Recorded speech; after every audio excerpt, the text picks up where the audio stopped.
name is Patience Anastasio. I'm the Assistant Utilities Director for the City of Venice. I'm a licensed professional engineer, and I've worked in this utilities field for over 20 years, both in consulting and for other municipalities. And I've been with the city for just over 5 years. I know both Lieutenant and Christina talked about, so as I said, I work for other municipalities. A lot of the things that I'm going to talk about also apply to utilities outside the City of Venice. We coordinate with the Sarasota County, Manatee County, and other local utilities. So this morning, I'm going to give you a quick overview of how the utility systems usually operate, as well as how the severe weather impacts them and what it means for you. I'll share what we're doing as the storms approach and how you can stay safe and informed. There'll be hopefully plenty of time for questions afterwards. And if not, you can always stop by the utilities table on the other side of that wall for a lot more information and coloring books. So Venice Utilities comprises 4 separate systems. There's the raw water system, potable water system, wastewater, sewage, and reclaimed water. I like to describe the process as a single drop of water progresses through the system, starting with the supply. All of our drinking water is supplied by 14 groundwater wells that are split between our eastern and western well fields. The groundwater travels through the raw water piping to the water plant, which is next to the Venice Avenue Bridge with the big water tower next to it. There's a photo of that. The water plant is permitted to treat up to 4.5 million gallons per day of drinking water. And right now, we're averaging just under 3 million gallons per day. We're currently working on adding a couple additional reverse osmosis membranes to increase the capacity slightly. And we're constantly monitoring the demand relative to the capacity of all of our systems, which is a regulatory requirement. After treatment, the water is disinfected and pumped through over 200 miles of distribution piping to the city customers. At your property, the water passes through a meter and backflow preventer, which is designed to keep potential contaminants out of the drinking water system. The type of backflow preventer is determined by the potential hazards present, which is all described in the city's cross-connection control manual, which is available on our website. In the top right corner there is a picture of a typical backflow preventer, an RPZ. This backflow preventer does tend to drip, which is normal and expected. So once you use that water and it goes down the drain, it enters into our gravity sewer system. The gravity system consists of manholes and piping that get deeper and deeper, allowing the wastewater to flow downhill. However, because Florida is so flat, the gravity system can become too deep to maintain and construct. At this point, the wastewater goes into a lift station where it's pumped to the wastewater plant. The bottom right there shows kind of a typical lift station setup. The gravity system and these pump stations are where wipes, rags, and grease can clog up the system and cause it to stop working. No matter what the label says, no wipes are flushable. No wipes are flushable. Just because they make it out of your house does not mean they'll make it all the way to the plant. And those backups cause sewage to back up into your house, depending on the size and location. If you like to use wipes or any other not instantly degradable products like diapers or pads, please put them in the trash, not the toilet. So once the rest of the wastewater makes it to the wastewater plant, it's screened and degraded and broken down by microorganisms, what we call bugs. The wastewater plant, most of you have probably seen, is next to I-75 over off of Laurel Road. It's permitted to treat 8 million gallons per day, which includes some flow from Sarasota County. Currently, we're averaging a little over 4 million gallons per day. Once again, we manage these flows and the capacity constantly. And because we're exceeding half of our capacity right now, we have much more stringent reporting and planning requirements to the Florida Department of Environmental Protection, the DEP. So the wastewater plant uses mechanical and biological processes to convert the wastewater to reclaimed water, which is then distributed from the plant for irrigation. The reclaimed water is treated and disinfected with chlorine bleach so that absolutely none of the microorganisms survive, and over half of our utilities customers irrigate with the reclaimed water, including the golf courses. And that sprinkler water falling on the ground completes the cycle, replenishing the groundwater and allowing us to continue to provide utility services. So now that I've told you how the system usually operates, let's talk about what happens when there's a hurricane. As I said, in most of the municipalities around here in utilities, it has become common practice to shut off the water to the barrier islands if we're expecting a major storm. This helps prevent the damage to the system as well as reducing the risk of contamination or flooding from broken pipes. If a pipe breaks during a storm, often due to uprooted trees and shifting ground conditions, the water can cause significant damage and additional flooding in homes. The break or submerged facilities would also allow potential floodwater to contaminate the drinking water system. So we reduce these risks by physically isolating the water system on the island by closing the valves on the mains that feed it. The potable water system is pressurized by pumps and elevated storage tanks. Even after the island is shut off, you may still have water pressure due to the water tower at Chuck Ryder Park.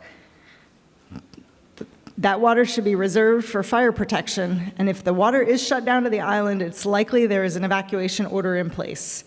If the water will notify the public as early as possible of our intent to shut down the water to the island, usually in conjunction with those evacuation orders.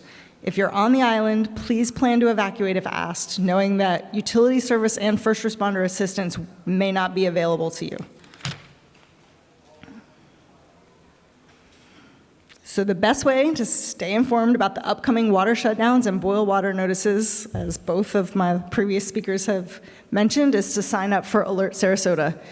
And you will be seeing this QR code and website, as you know, all over, so you don't have to race to do it, but Alert Sarasota, as Christina mentioned, provides location-specific notifications via phone, text, or email as you designate. If the decision is made to shut off any portion of the water system, and this is throughout the year, or if the pressure drops below 20 psi, which would be due to a break, usually, we'll notify the public via Alert Sarasota, as well as the city website, Facebook, and other social media. If there's a break in your community that only affects a small area, you may also receive a door hanger with that anticipated water off timing in the boil water notice. If there is a boil water advisory issued for your area, you need to boil any water used for drinking, cooking, or brushing your teeth for at least 3 minutes. Make sure to allow the water to cool before using it appropriately. The notices are rescinded after 2 consecutive days of passing bacteriological testing, and those rescinds are posted in the same manner as the advisory. If you're unsure if an advisory of the status of an advisory, please visit the utilities website. So, as you can see, and in the past, if you were here for Milton, it also became necessary to turn off the water plant and the whole city water system during the storm. The water treatment plant is located in a special flood hazard area and evacuation zone A and receives significant storm surge. The buildings are not rated for the highest wind conditions. Prior to Hurricane Milton, the storm surge was expected to be up to 15 feet above ground level, which would have submerged the plant. Therefore, despite several hardening measures we have, such as flood doors and generators, the site was not safe for our staff in the projected conditions. Therefore, the decision was made to turn off the water plant and evacuate while it was still safe for them to leave. They remained within the city and returned to the water plant as soon as it was safe to do so, which, by the way, was at 4 in the morning. If it becomes necessary to evacuate the water plant again, we'll attempt to restart the water plant as quickly as possible once the dangerous part of the storm has passed, depending on the damage. We prioritize and fix all of the utility systems as quickly as possible, but depending on what might be affecting you, we may take a few days to get to it, just like with power outages, which we are also at the mercy of. Speaking of power outages, those pump stations that I told you about that pump the water to the wastewater plant, those all run on electricity. Many of them have backup generators that are on site with the capability to automatically transfer the generator to generator power. However, in areas that are prone to flooding, like on the island, we may empty them of wastewater and turn them off. And there are 2 big reasons why we do this. Number 1, we don't want to electrify the floodwater. That's the biggest number one. It's a much bigger blow dryer and a much bigger bathtub. Really bad news for anybody. Number two, we don't want to pump the floodwater or storm surge to the wastewater treatment plant. We don't have the capacity for that, and it makes our bugs sick. The sewer collection system is highly susceptible to stormwater intrusion, which can lead to sewer breaks and overflows. Also, please note, it is always illegal to connect any stormwater system to the sanitary sewer, including the utilities around here. That also includes opening a manhole or cleanout to make the floodwater go away. I understand that some of you may come from other places where the stormwater and sanitary sewer are in a combined system, but that's not the case here or any of our neighbors. In order to keep that wastewater flowing to the plant, we need to keep everything else out of the system, like wipes and stormwater.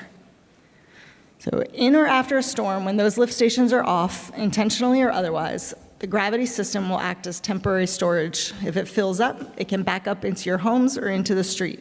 That's another reason why the evacuations are so important in these areas where the water or sewer services are limited. So now, how do we prepare for this? If you're in an evacuation zone, please evacuate.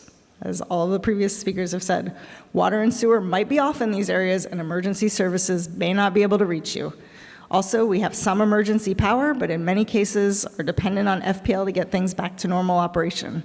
And we're not affiliated with FPL, so we can't even help you get your power back on. There is an FPL table, though, across the way, if you have questions about that. If you're staying home and not in an evacuation area, like maybe in the northeast area of the city, you can fill your bathtubs or large containers with water for flushing toilets, store some bottled drinking water, at least a gallon per person per day for several days, and limit your water use during and after the storm to conserve the supply for critical needs. Check the city website and social media for real-time updates. Make sure you're signed up for Alert Sarasota.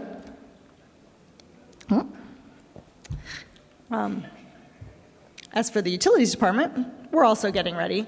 We have a representative at the EOC for coordinating with the management and other representatives to make these operational decisions, like if we're going to, if we're going to turn off the water plant, and disseminate all the information through the public information officer. Utilities staff are installing shutters and floodgates and notifying the critical facilities of service interruptions with the help of fire and PD. Potable water storage facilities are filled up in case the treatment capacity is limited, and the reclaimed and wastewater storage facilities are emptied. So if a storm brings inundation to the sewer system, we have a safe place to put it until it can be treated. We'll wait as long as possible while it's still safe for our staff to shut down any systems. However, some may be partially isolated in the 24 hours before the storm, so that less work needs to be done to effect a total shutdown. Most of our hurricane preparation is done long before the hurricane season, so we can mobilize quickly and safely as we get information on the approaching storms. We'll keep services running as long as it's safe and restore them as quickly as possible afterwards. So thank you for taking an interest in how your utilities work. Please stop by the table. You can sign up for Ion Water, which is our app for seeing your water meter consumption, and get help with the lead and copper survey if you received a letter and your City of Venice home was built before 1990.